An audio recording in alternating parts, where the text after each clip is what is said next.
मंडळी, दायित्व समाजाचे या मालेत वर्षा परचुरे यांची चेतना झांजे यांनी घेतलेली मुलाखत आता आपण ऐकूया.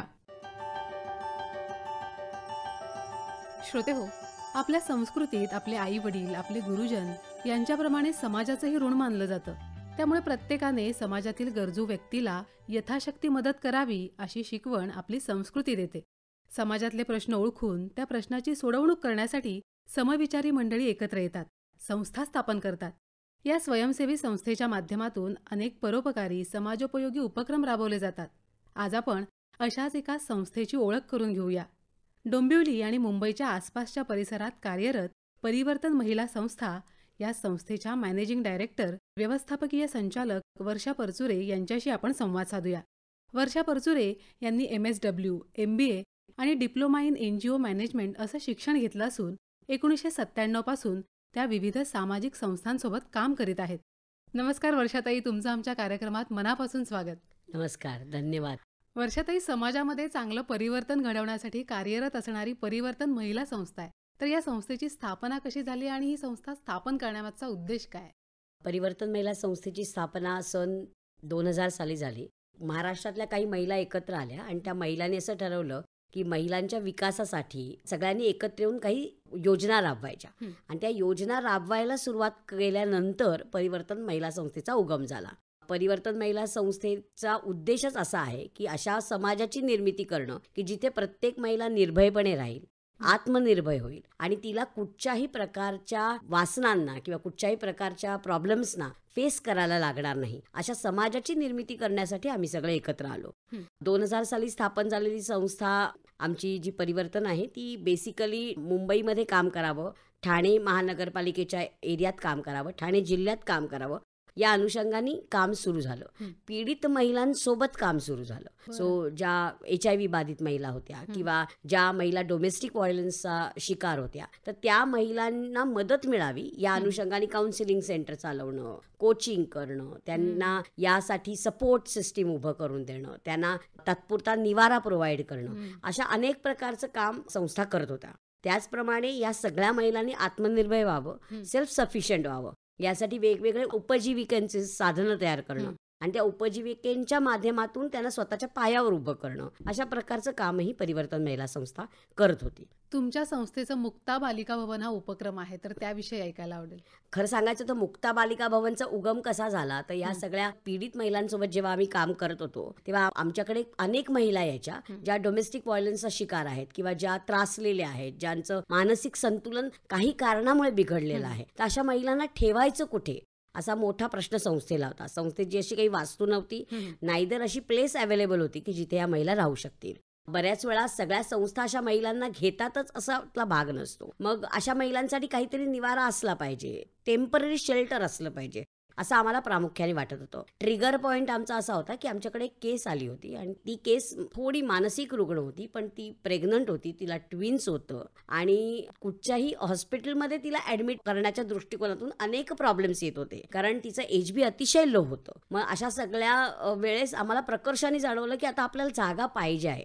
आणि त्याच वेळेस आमच्याकडे हे प्रपोजल आलं की मुलींचा आश्रम चालवण्यासाठी एक जागा उपलब्ध आहे. आम्ही असा विचार केला की चला जागा उपलब्ध आहेत, आपण आश्रम सुरू करूया. मुली येतीलच, मुलींना घडवता पण येईल आणि त्याच्याच बरोबर जर अशा काही महिला आल्या तर त्यांच्या निवासीची ही सोय होईल. म्हणून मुक्ता बालिका भवनचा उगम झाला. साधारणतः परिवर्तन 2000 साली स्थापन झाली. 2010 मध्ये मुक्ता बालिका भवनचा आमचा उगम झाला.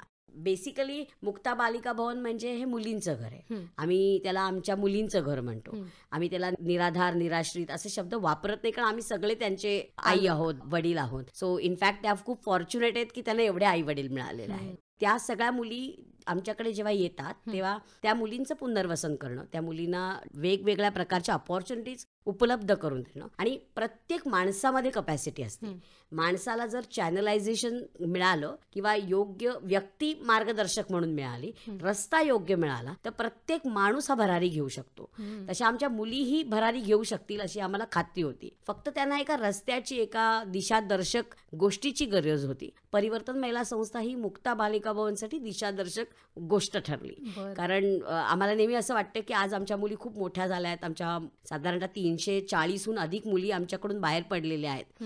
बऱ्याच मुलींची लग्न झालेली आहेत. 17 मुलींची लग्न आम्ही लावून दिलेले आहेत. बरं. पण मुलींनी फक्त चूल मूल याच्यापुरतंच मर्यादित न राहता तिने स्वतःच्या पायावर उभं राहावं. मुक्ता बालिका भवनमध्ये येणारी प्रत्येक मुलगी, आमचा एफर्ट असतो की तिने स्वतःच्या पायावर उभं राहावं. तिचं शिक्षणात गती असू दे, शिक्षणात गती नसू दे, तिचं व्होकेशनल ट्रेनिंगमध्ये इंटरेस्ट असू दे, अकॅडमिकमध्ये इंटरेस्ट असू दे, तिच्या इंटरेस्ट प्रमाणे तिला डेव्हलप करण्यासाठी आपण तिथे काम करतो. आणि अशाच पद्धतीने आपण पुढे पुढे चालवत राहतो. आणि माझ्या मते ती दिशा मिळाली ना की डेफिनेटली मुली पण पुढे जातात. खूप छान वाटतं. कारण आज आमच्या मुक्तातल्या मोठ्या झालेल्या मुली जेव्हा भेटायला येतात तेव्हा त्या नेहमी सांगतात की हे आमचं माहेर आहे आणि आम्ही माहेरपणाला येतोय घरी. हो. तेव्हा खूप एक वेगळा आनंद होतो. म्हणजे शिक्षण, निवारा आणि त्याच्याबरोबर सर्वांगीण विकास, व्यक्तिमत्व विकास या सगळ्या पैलूंवरती मुक्ता बालिका भवनमध्ये फोकस केला जातो. कोणकोणत्या वयोगटातल्या मुली तुमच्या मुक्ता बालिका भवनमध्ये आहेत? आणखीन कोणकोणत्या शहरातून त्या तुमच्या इथे आलेल्या आहेत? मुक्ता बालिका भवनमध्ये ज्या मुली येतात ना त्या आपण असं डायरेक्ट नाही घेऊ शकत. कारण मुक्ता बालिका भवन हे परिवर्तन महिला संस्थेचं महिला बाल विकास केंद्राच्या अंतर्गत रजिस्टर झालेलं बालगृह आहे. म्हणजे त्यांनी आपल्याला परमिशन दिलेले आहे अशा पद्धतीने मुली ठेवण्यासाठी. सो आपल्याकडे येणाऱ्या मुली या CWC मार्फत येतात. चाइल्ड वेलफेअर कमिटी जी प्रत्येक जिल्ह्यावरती असते त्याच्या मार्फत त्या आपल्याकडे येतात. सगळ्यात महत्त्वाचं म्हणजे त्या बऱ्याच ज्युरिडिक्शनमधल्या असतात. म्हणजे आमच्याकडे येणाऱ्या केरळमधल्या पण मुली आहेत, आमच्याकडे येणाऱ्या UPच्या पण मुली आहेत, काश्मीरच्या आसपासच्या एरियातल्या पण मुली ज्या इथं कुठे सापडतात किंवा त्यांना ठेवायला ठिकाण नसतं किंवा काही पीडित होतात, अब्यूजचा शिकार होतात, तर अशा मुली पण आपल्याकडे आणून ठेवतात. आणि मग आपण त्यांचे पेरेंट्स शोधणं, घर शोधणं, त्यांना घरी परत पाठवणं, त्यांना त्यांच्या घरात सेफ राहता येईल याच्यासाठी प्रोव्हिजन करणं, तिथल्या सरकारी अधिकाऱ्यांशी बोलणं, या सगळ्याच्या मार्फत आपण काम करतो. हे दोन्ही प्रकारचं काम होतं. एक तर असं आहे की ज्यांचं घर अजिबात नाहीये त्यांना परिवर्तन किंवा मुक्ता बालिका भवन हे घर मिळवून देणं, आणि ज्यांची घरं आहेत पण काही वेळेसाठी ती तुटली गेलेली आहे ती जोडण्याचं पूर्णपणे काम करणं. तो अशा दोन्ही प्रकारच्या ऍक्टिव्हिटीज मुक्ता बालिका भवनमध्ये होतात. त्यामुळे असं म्हणता येणार नाही की मुक्ता बालिका भवन मधल्या मुली इथूनच येतात, तर त्या पूर्ण महाराष्ट्रातून पण येतात किंवा महाराष्ट्राच्या बाहेरनं पण येतात. वेगवेगळ्या ट्रॉमातून गेलेल्या मुली असतात, म्हणजे मानसिकदृष्ट्या त्या सक्षमही नसतात. मग या मुलींचं तुम्ही पुनर्वसन कसं करता? कसं असतं ना ताई, बरेच वेळा असं होतं की या मुलींची बॅकग्राऊंड खूप वेगळी असते. म्हणजे आता पोक्सो कायद्याच्या अंतर्गत ज्या मुली आमच्याकडे येतात त्या बरेच वेळा शारीरिक अत्याचाराच्या पीडित असतात. आणि हे शारीरिक अत्याचार हे त्यांच्या फॅमिलीतल्याच कोणीतरी त्यांच्यावरती केलेले पण आपल्याला बरेच वेळा आढळतात. मग अशा वेळेस ती मुलगी ऑलरेडी ट्रॉमामध्ये असते. म्हणजे आपल्या घरच्यांनीच आपल्याला बरोबर काहीतरी वाईट केलंय हे फिलिंग आणखीन दुःखदायी असते. मग त्यातूनही काहीतरी चांगलं होऊ शकतं, त्यातूनही आपण पुढे जाऊ शकतो, त्यातूनही माझ्या कपॅसिटीला मला वाव देता आला पाहिजे, मला जे काही आयुष्यात करायचंय ते इथंच थांबून राहणार नाही, अशा प्रकारची जाणीव त्यांना करून देणं हे खूप महत्त्वाचं असतं. यासाठी काउन्सिलिंग खूप महत्त्वाचं ठरतं. आमच्याकडे रेग्युलर काउन्सिलर असतात, आमचे इनहाऊस काउन्सिलर असतात. बऱ्याच मुलींशी खूप इंटिमेट बोलायला लागतो, खूप वेळ द्यायला लागतो प्रत्येक गोष्टीसाठी. एखादी मुलगी 3ऱ्या-4थ्या भेटीतही बोलती होते, एखादी मुलगी 3-3 वर्षही बोलत नाही. तो अशा प्रकारचेही आपल्याला वेगवेगळे अनुभव तिथे येतात. पण आपल्याला विश्वास ठेवायला लागतो की जी मुलगी ज्या परिस्थितीतून आली आहे तिला जर बाहेर काढायचं असेल तर आपल्याला तिच्याबरोबर काम करणं आवश्यक आहे, आणि असं माहोल देणं तिला आवश्यक आहे की जिथे तिला कम्फर्टेबल वाटेल आणि ती बोलू शकेल. म्हणजे मला असं वाटतं की मुलींनी आपल्याशी बोलण्याच्या आधी ना मुलींना आपला हा विश्वास वाटणं की नाही, मी यांच्याकडे बोलले ना तर मला उपाय मिळेल, किंवा यांच्याकडे बोलले ना तर मी मोकळी होईल. म्हणजे उपाय वगैरे ही नंतरची गोष्ट आहे, पण आधी व्हेंटिलेशनसाठी आपण ते काढू शकते. आमच्याकडे येणाऱ्या मुली वेगवेगळ्या मानसिक अवस्थेत असतात. सो काही जणी खूप व्हायलंट असतात, काही जणी खूप चिडलेल्या असतात, काही जणी तो राग आपल्यावरती पण काढतात आणि दुसऱ्यांवरती पण काढतात.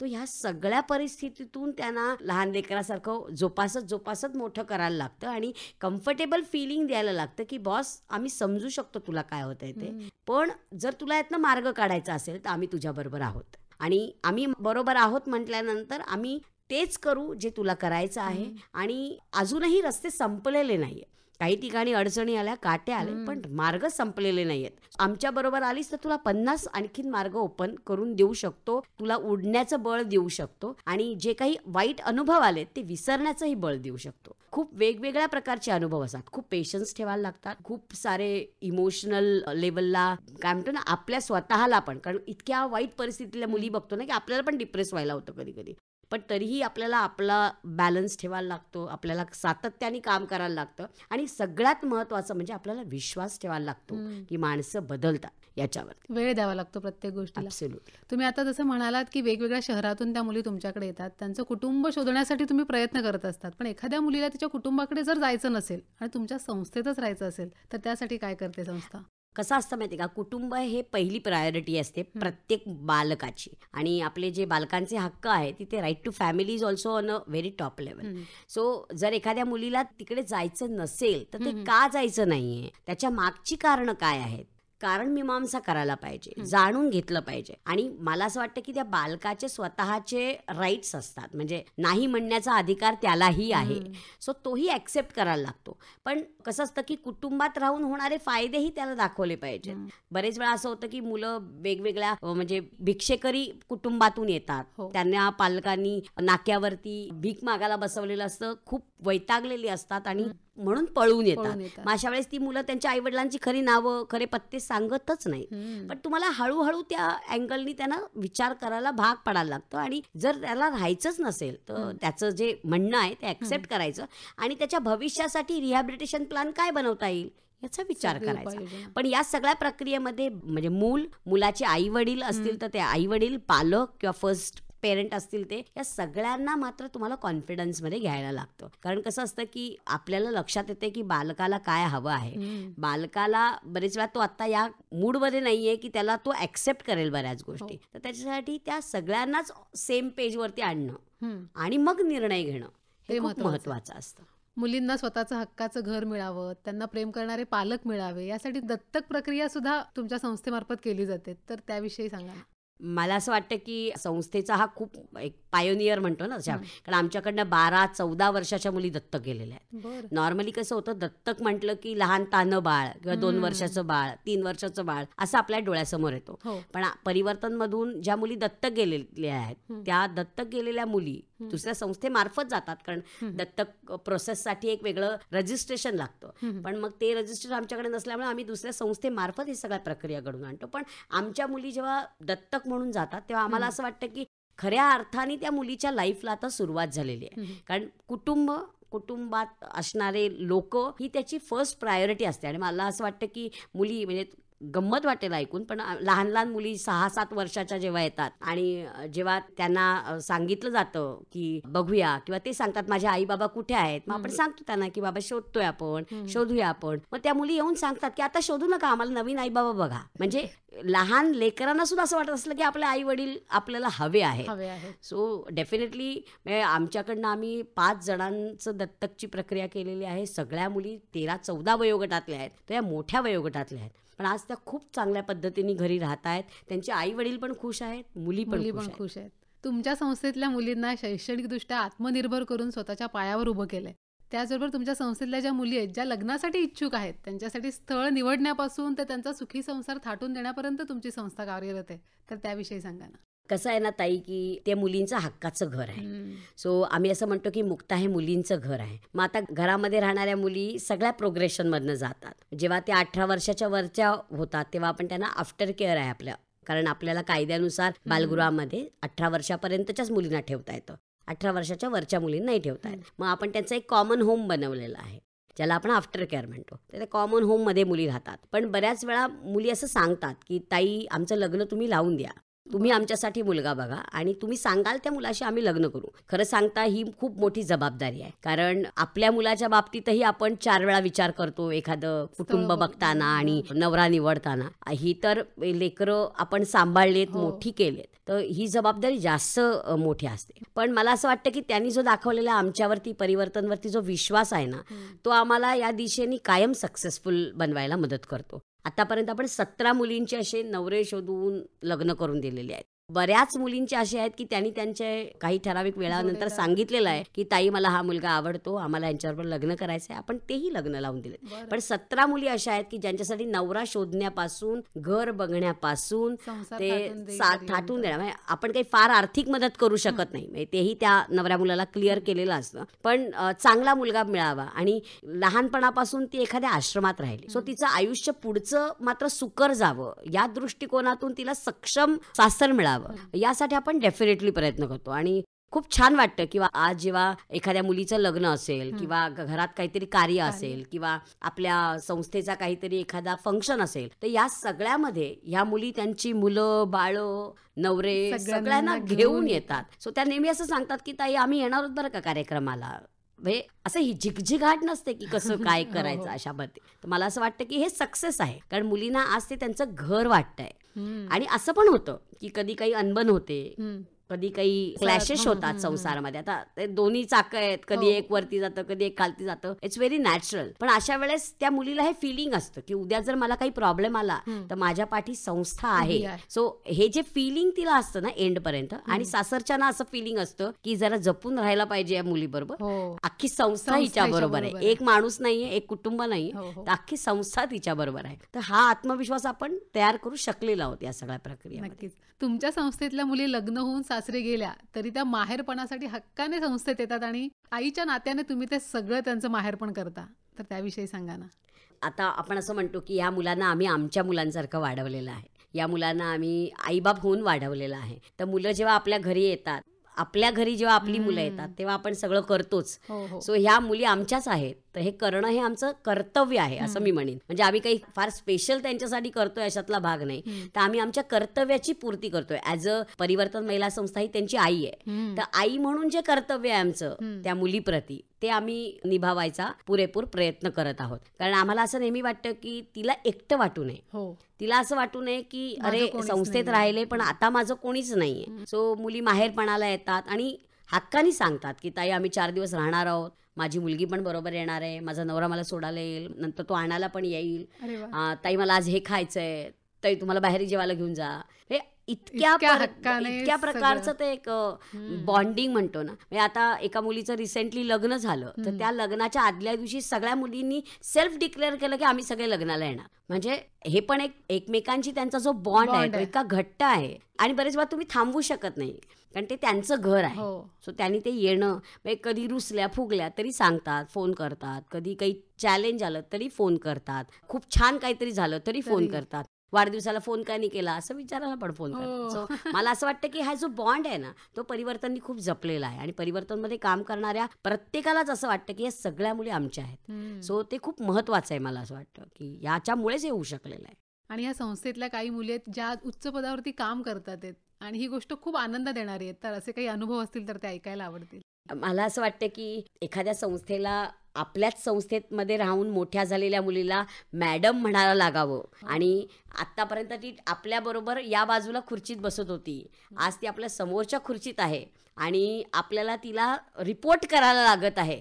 याच्यासारखी आनंदाची गोष्ट नाही. म्हणजे ती 50 वेळा सांगेल की मॅडम नका म्हणू, मी तीच आहे जिला तुम्ही लहानाचं मोठं केलेलं आहे. पण हा मान त्या खुर्चीचा आहे, हा मान तिने कमवलेल्या त्या जिद्दीचा आहे. सो ह्याच्यापेक्षा मोठा असू शकत नाही. सोशल वर्क फील्डमधली मुली आहेत ज्या वेगवेगळ्या संस्थात काम करतात. ऍक्टिंग डान्सिंग फील्डमध्ये मुली गेलेल्या आहेत पुढे आमच्या. जॅपनीज शिकतायत, फ्रेंच लँग्वेज शिकतायत. म्हणजे कसं होतं की ज्या मुलीला ज्याच्यात आवड असेल ना त्याच्यात आपण तिला स्कोप देतो. एखादी मुलगी असंही सांगू शकते की तुम्ही मला अभ्यास करायला आवडत नाही, मग तिला आपण त्या पद्धतीने व्होकेशनल ट्रेनिंगचा कोर्स देतो. आणि सगळ्यात महत्वाची गोष्ट म्हणजे आपल्या होममध्ये शिकलेली मोठी झालेली मुलगी आज आपल्या होममध्ये सोशल वर्कर म्हणून इन्चार्ज म्हणून काम करते आणि ती सगळ्या मुलींना सांभाळायचं काम करते. तो आय थिंक हे जे नेक्स्ट जनरेशनला द्यायचं जे काम आहे ना, ते ऑलरेडी परिवर्तननी सुरू केलेलं आहे की मला समाजाने दिलेलं आहे आणि मी समाजाला आता ते परत देत आहे.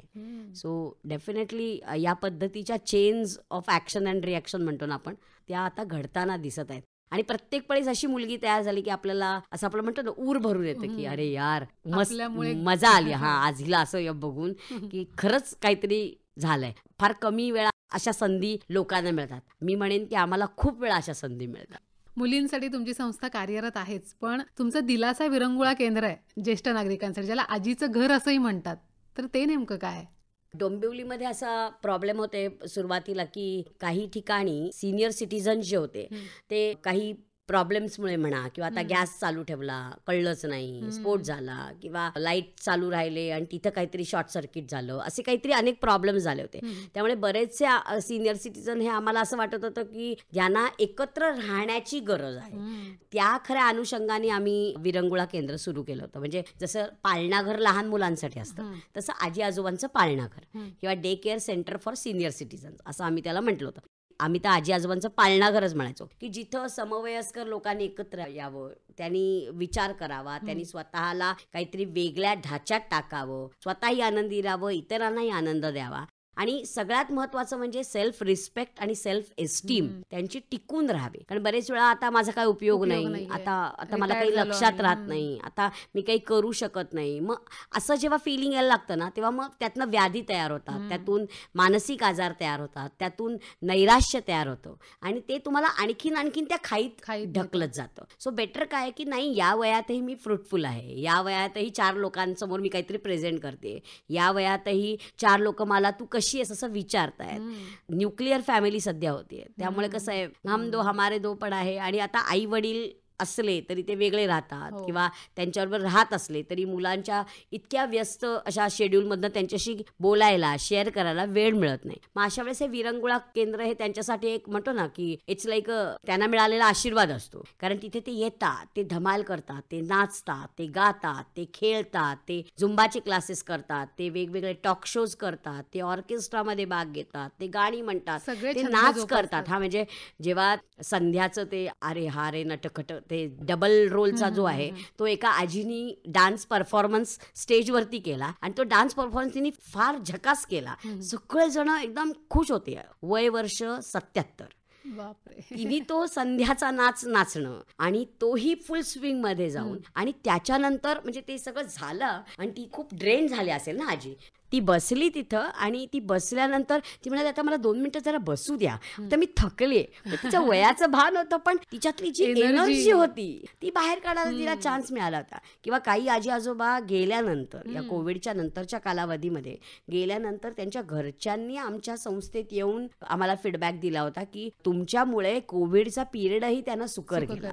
कारण जेव्हा आपण ऑफलाईन भेटत होतो डे केअर सेंटरमध्ये, तेव्हा हे सगळे कार्यक्रम ऑफलाईन चालू होते. मग नंतर अचानक कोविडचा प्रॉब्लेम आला आणि त्या कोविडच्या प्रॉब्लेममध्ये कोणाशी भेटता येत नव्हतं. मग सिनियर सिटीजनना हा तर आणखीन मोठा त्रास होता. मग अशा वेळेस आपण ऑनलाईन कार्यक्रम सुरू केले. म्हणजे झूम सिनियर सिटीजनना चालवता येईल का नाही अशा शंकाने ते सुरुवात झालं होतं. पण एक विश्वास होता की काही करा, होतं. तुम्हाला परसिस्टंट राहायला लागतं, तुम्हाला एक विश्वास ठेवायला लागतो आणि तुम्हाला सतत पुश करायला लागतं. पण तेवढंही करायला लागलं नाही. लोकांनी इतकं सहजरित्या ऍक्सेप्ट केलं आणि रोज 80-90 लोक ऑनलाईन असतात त्याच्यावरती. सो 80-90 लोक गात असतात, नाचत असतात, कविता वाचत असतात, काहीतरी सांगत असतात, सगळ्या प्रकारचं त्यांचे दिवस ठरलेले असतात की आज वाचनाचा दिवस आहे, आज गाण्यांचा दिवस आहे, आज काहीतरी वेगळं दाखवण्याचा दिवस आहे, आज डान्सचा दिवस आहे. आणि ऑनलाईन कोणी नाचत असेल हे आपण कल्पना करू शकत नाही. पण आजी आजोबांनी ते प्रत्यक्षात आणलं होतं की समोर मोबाईल असायचा आणि ती आजी इथं डान्स करते, तो आजोबा इथं डान्स करतोय. ते बघून इतकं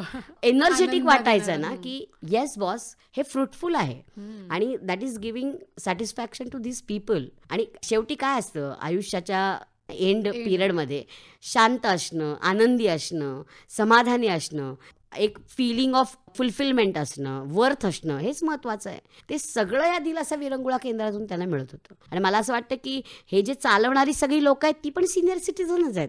सो ते डेमोक्रेसीचा खरा अर्थ म्हणतो ना, for the people, by the people, through the people, हे सिनियर सिटीजननी सिनियर सिटीजन साठी चालवलेलं हे स्पेशल विरंगुळा केंद्र होतं. आता त्या ऑर्केस्ट्राचे वेगवेगळ्या ठिकाणी शोज झाले आणि ते शोज इतके गाजले आणि त्यातून त्यांच्या ऑर्केस्ट्राला डिमांड पण आहे. आणि आता त्या ऑर्केस्ट्रातून कमवलेले जे पैसे आहेत, निधी आहे, ते संस्थेला ते डोनेट करतात.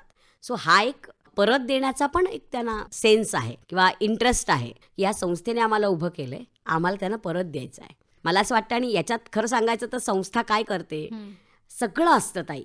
एनर्जी असते, विलिंगनेस असतो, काहीतरी करायची एक दुर्दम इच्छाशक्ती असते. कोणाला तरी त्या सगळ्याची सांगड बांधायला लागते आणि धक्का मारायला. तर संस्था तेवढंच करते. बरं. ज्या आजी आजोबांना कोणीच नाहीये अशा आजी आजोबांसाठी दिलासा विरंगुळा केंद्र आहे, पण त्याचबरोबर डे केअर सेंटर पण आहे, तर त्याविषयी सांगा ना. आपल्याकडे आजींचं सेंटर आहे. निवासी सेंटर जे आहे ना ते फक्त आजींचं आहे. बरं. कारण डोंबिवली सारख्या ठिकाणी एवढी जागा शोधणं, त्या जागेतही सगळं सामाजिक काम म्हणून हे करणं, कारण फायनान्शियल बर्डन आजी आजोबांवरती आपल्याला देता येत नाही, कारण बऱ्याच वेळा त्यांचं कोणीच नसतं, म्हणून आपण त्यांना सांभाळत असतो. काही आज्या थोडंफार आर्थिक मदत करतात, पण अशा पण आज्या आहेत की ज्यांना कोणीच नाहीये, त्यामुळे त्या कुठच्याच प्रकारचा आर्थिक बर्डन करू शकत नाही. म्हणजे आमच्याकडे अशा पण आज्या आलेल्या आहेत की बँकेत शेवटचे 4,000 रुपये तिच्या खात्यात राहिलेत, म्हणून बँकेच्या लोकांनी आम्हाला फोन केला की या आजीचं कोणीच नाहीये, ही भाड्याच्या घरात राहते, आता तुम्ही जर तिला घेऊन नाही गेलात तर माहिती नाही तिचं पुढे काय होईल. मग आम्ही तिच्या घरी गेलो, तिचं सामान काढलं, तिला घेतलं, तिची 1-2 मैत्रिणी होती, मैत्रिणीची मुलं होती, त्यांच्याशी कन्सल्ट केलं, त्यांना घेऊन आम्ही आमच्या आश्रमात आलो आणि ती आजी मरेपर्यंत आमच्यासोबत होती. तिला कॅन्सर डिटेक्ट झाला. मग कॅन्सर डिटेक्ट झाल्यानंतर आम्हाला असं वाटलं की आता तिला स्पेशलाइज ट्रीटमेंट आम्ही आमच्याकडे देऊ शकत नाही, म्हणून तिला आम्ही एका दुसऱ्या आश्रमात हलवायचं ठरवलं जिथे कॅन्सर पेशंटची काळजी घेतली जाते. ज्या दिवशी तिला तिथं ॲडमिट करायला गेलं तेव्हा ती म्हणाली की मला इथं नाही राहायचंय, मला आपल्याच घरी मरायचंय. आम्ही तिला असं म्हटलं की असं नसतं, तू बरी हो, मी तुला घेऊन जाते परत आणि मी दर आठवड्याला तुला भेटायला येणार आहे. आमच्यापैकी कोण ना कोणतरी दर आठवड्याला तुझी भेटायला येणार आहे. आत्ता तुझी ट्रीटमेंट होणं महत्त्वाचं आहे आणि ती ट्रीटमेंट तुला इथंच मिळू शकते. पण आठवडाभरातच माझ्या मते तिने ठरवलं होतं की माझं जे काय व्हायचंय ते दिलासा मध्येच व्हायला पाहिजे. आणि मग 8 दिवसांनी मला फोन आला की त्या नाही रिस्पॉन्ड करत आहे, तुम्ही या परत. मीनवाईल आम्ही 2-3 वेळा जाऊन भेटून आलो होतो, आठवड्याभरात पण 3-1 वेळा भेटून आलो होतो, पण देन वी लॉस्ट हर. पण म्हणजे अशा पद्धती, म्हणजे इतका तो बॉन्ड स्ट्रॉंग आहे ना, त्यामुळे असं काही नाही. आणि आर्थिक गडी बसवण्यासाठी आपल्याला अनेक डोनर मदत करतात, बरेच जण हा सेवाभाव बघूनही आपल्याला मदत करतात. सो असं काही नाही की आर्थिक उत्पन्न त्यातलं होते. विरंगुळा केंद्र तर फुल फ्री आहे, तो विरंगुळा केंद्रात मध्ये काहीच चार्जेस नाही आहे. त्यांनी त्यांचा डबा घेऊन यावं आणि खावं त्यांनी. आणि इनफॅक्ट आता मी असं म्हणेन की विरंगुळा केंद्राचे सभासद ऑर्केस्ट्रा करून आम्हाला मदत करतात. सो ही पोझिशन पर्यंत आम्ही त्यांना घेऊन गेलो. पण ते सगळ्यांना पटतंय की परिवर्तन संस्थेमुळे आम्हाला एक उभारी मिळालेली आहे आणि त्याची रिटर्न पावती आता आम्हाला मिळते आहे. केलं ना की सगळं होतं आणि विश्वास ठेवायला लागतो की माणसांना करायचं आहे. तुमच्या संस्थेला देणगी देणाऱ्यांचे हात बरेच आहेत, पण त्या व्यतिरिक्त पण अशी बरीच आव्हानं येत असतील. आणखीन किती जणांची टीम मिळून हे सगळं काम करते? खरं सांगायचं ना तर ताई, हे एकट्या दुकट्याचं काम नाही. हे करण्यासाठी हजारो हात आपल्याला असतील.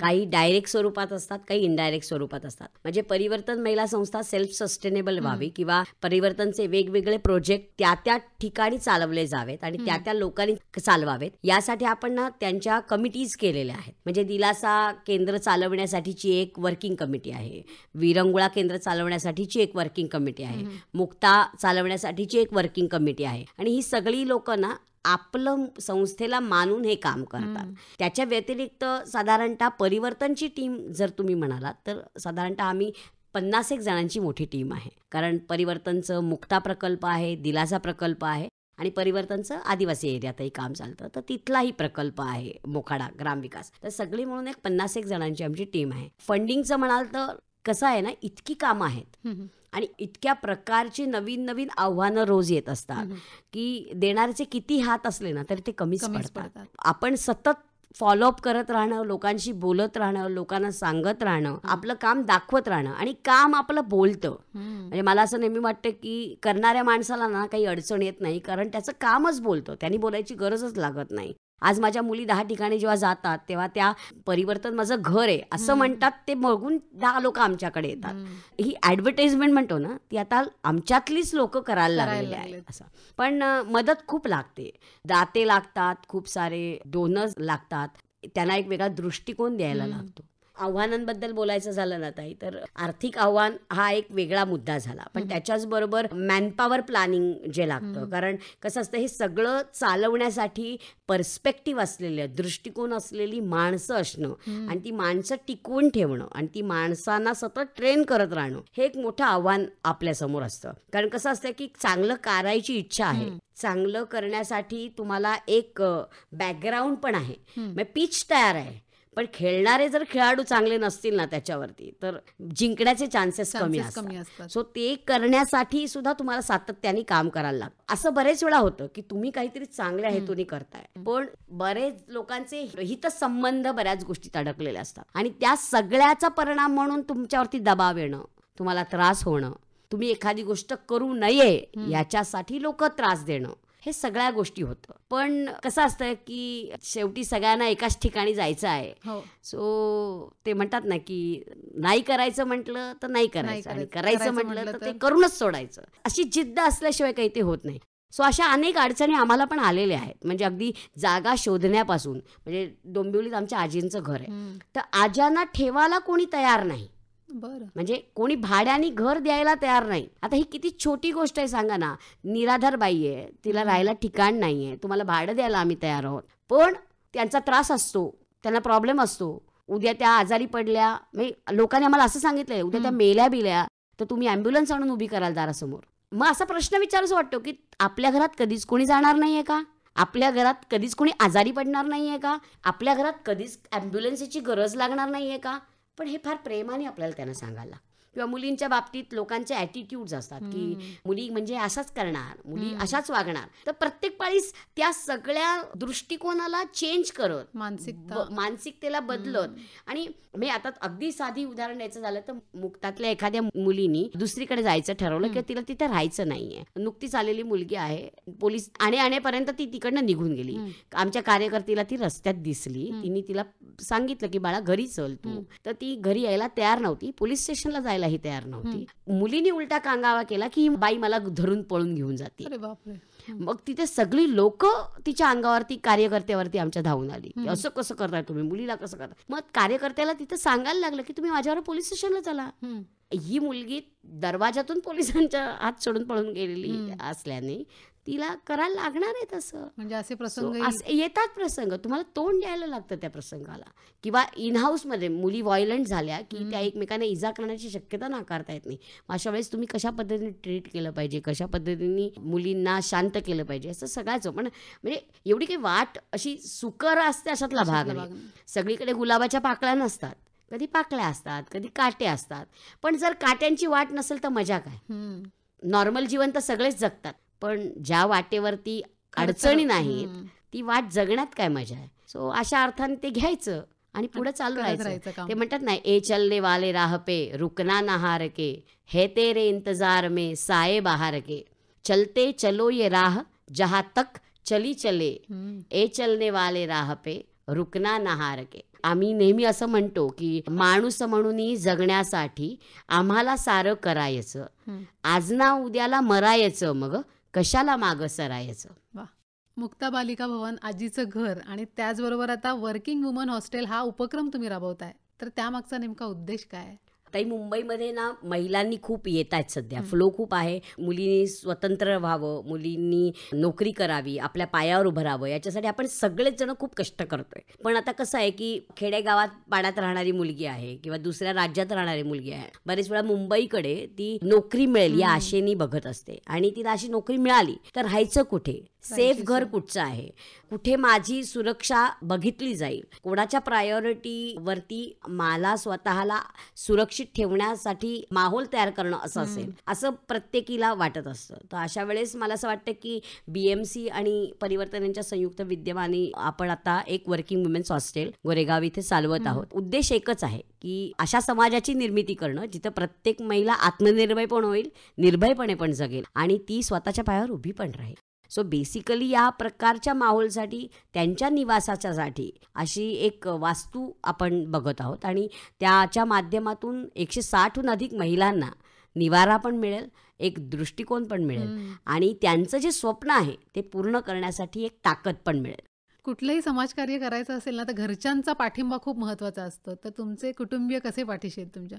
चांगला प्रश्न आहे बरं का. म्हणजे मला काय वाटतं नेहमी की मला हा प्रश्नच पडला नाही, कारण मी ग्रॅज्युएट झाल्यानंतर जी घराच्या बाहेर पडले ती मी मागेच पाहिलं नाही, कारण मी जवळपास आज 18 वर्ष घराच्या बाहेर आहे. कधी जंगलात राहते आहे, कधी मुक्तात राहते आहे, कधी वेगवेगळ्या झोपडपट्ट्यातनं राहते आहे. माझ्या आईवडिलांचा याला फुल सपोर्ट होता. त्यांना बहुतेक लक्षात आलं होतं की हे काही बाळ दुसरीकडे कुठे टिकू शकणार नाही. ते म्हणतात बाळाचे पाय पाळण्यात दिसतात, तसंच की हे काय आपल्याला सांभाळता येण्यासारखं बाळ नाही, तर ते सोडून द्यावं आणि त्याला त्याचं रस्त्याने जाऊ द्यावं. जितकी वाट चालेल तितक्यापर्यंत आपण त्याच्यासोबत असणारच आहोत. आणि हा फ्रीडम मला मिळाला. मला नेहमी असं वाटतं की माझ्या आईवडिलांनी कधीच माझ्यावरती अविश्वास दाखवला नाही. माझ्या आईवडिलांनी इथं का राहतेस, तिथं का राहतेस, असं कधीच प्रश्न विचारले नाही. तू उड, तुला जे परिवर्तन घडवायचे ते घडव, तुला जे बदल करायचे ते घडव, आम्ही तुझ्या बरोबर आहोत. पण हा जो आशावादी दृष्टिकोन असतो ना, त्याच्यामुळे आज ही गगनभरारी घ्यायचं किंवा परिवर्तनमध्ये खऱ्या अर्थाने परिवर्तन घडवून आणायचं काम आम्ही करू शकलेलं आहे, असं मला नेहमी वाटतं. म्हणजे खरं सांगायचं तर हे श्रेय माझं नाही आहे, हे श्रेय माझ्या आईवडिलांचं आहे. टिपिकल लोअर मिडल क्लास फॅमिलीतली मुलगी, जिचा अकॅडमिक परफॉर्मन्स चांगला आहे, जिनी नोकरी करावी, स्वतःच्या पायावर उभं राहावं आणि स्वतःचा संसार थाटावा, मुंबईत एखादं घर घ्यावं, गाडी घ्यावी आणि आरामात राहावं, अशी जी चौकट असते त्या चौकटीतनं मी आलेली आहे. पण माझ्या आईवडिलांनी माझ्यासाठी ती चौकट कधीच तोडली आणि मला असं वाटतं की हे सगळं श्रेय त्यांचं आहे. म्हणजे मी फक्त चालते आहे. माझी आई ही हाऊसवाईफ आहे. अतिशय लोअर मिडल क्लासमधली फॅमिली होती. माझ्या बाबांची कंपनी बंद पडली, त्याच्यानंतर आम्ही बरीच वर्ष टायपिंग करून आमच्या घर खर्च चालवला. अशा सगळ्या परिस्थितींना तोंड देऊन आम्ही मोठे झालेलो आहोत. त्यामुळे कदाचित ती सेन्सिटिव्हिटी जास्त आली असेल. पण माझ्या आईवडिलांनी मला कायम हा फ्रीडम दिला की तुला जे काही करायचं आहे ते करायला तू मोकळी आहेस, तू स्वतंत्र आहेस आणि तू केपेबल पण आहेस. सो मला असं वाटतं की एखाद्या मुलीला 20 वर्षापूर्वी असं सांगणं की तुला जाऊन राहायचं आहे ना आदिवासी पाड्यात, आम्ही आहोत तुझ्याबरोबर. सो हे सांगणं सुद्धा खूप मोठं आहे आणि माझ्या आईवडिलांचा हा सपोर्ट असल्यामुळेच मी हे सगळं करू शकलेलं आहे. माझी फॅमिली म्हणाल तर आता माझे वडील नाही आहेत, 2 वर्षापूर्वी गेले. पण म्हणजे आई आहे, माझा भाऊ आहे, भावाची बायको आहे, मुलगी आहे, एक छोटीशी माझी भाची आहे. सो आम्ही नेहमी असं म्हणतो की दृष्टिकोन बदलला ना बघण्याचा जीवनाकडे, की आपोआप सगळे रस्ते तुम्हाला मोकळे होतात. माझ्या आईवडिलांनी तो दृष्टिकोन बदलण्याचा आणि वेगवेगळे रस्ते दाखवण्याचं काम मला केलं. खरं पाहता ते काही या फील्डमधले नव्हते, नायदर त्यांना या फील्डचं फार माहिती होतं. पण काहीतरी वेगळं करणारं बाळ जन्माला घातलंय तर त्याला करू द्यावं, एवढं मात्र त्यांना नक्की कळत होतं.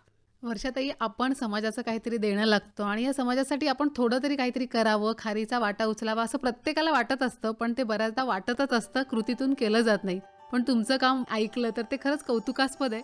तुम्ही आज इथे आलात आणि आम्हाला परिवर्तन महिला संस्थेची इतकी छान माहिती दिलीत, त्याबद्दल मनापासून धन्यवाद. तुम्हाला पण धन्यवाद आज इथे मला बोलवल्याबद्दल.